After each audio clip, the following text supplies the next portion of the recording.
தமிழ்நாடு போக்குவரத்து துறை மற்றும் மின்துறை அமைச்சருமான எஸ் சிவசங்கர் தனது குன்னம் சட்டமன்ற தொகுதியில் பல்வேறு புதிய மற்றும் முடிவுற்ற திட்டப் பணிகளை துவங்கி வைக்க சுற்றுப்பயணம் மேற்கொண்டிருந்தார். அப்பொழுது எழுமூர் என்னும் கிராமம் வழியாக அமைச்சர் எஸ் சிவசங்கர் தனது வாகனத்தில் பயணித்துக் கொண்டிருந்த போது சாலையில் பள்ளி முடிந்த மாணவர்கள் தங்கள் வீடுகளுக்கு செல்வதற்காக நடந்து சென்று கொண்டிருந்தனர். இந்நிலையில் திடீரென மாணவர் ஒருவர் அமைச்சரின் வாகனத்தை பார்த்து கையசைக்க உடனடியாக தனது ஓட்டுநரிடம் கூறி காரை நிறுத்த செய்து கீழிறங்கி நடந்து வந்தார்.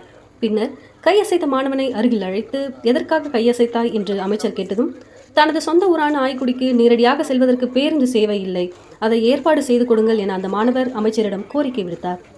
இதனை அடுத்து உடனடியாக தன்னுடன் வந்திருந்த போக்குவரத்து துறை அலுவலர் அறிவித்த இந்த மாணவனின் பெயர் மற்றும் அவர் குறிப்பிடும் ஊரை குறித்து கொண்டு அந்த வழித்தடத்தில் பேருந்து இயக்க ஏற்பாடு செய்யுங்கள் என உத்தரவிட்டார். பின்னர் அந்த மாணவனின் பெயரை விசாரித்தார். அந்த மாணவன் பெயர் சந்துரு என்றும் 9ஆம் வகுப்பு பயில்வதாகவும் தெரிவித்தார்.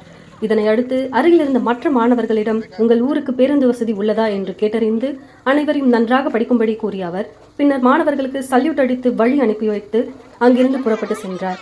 இக்காட்சிகள் இணையத்தில் வைரலாகி வருகிறது.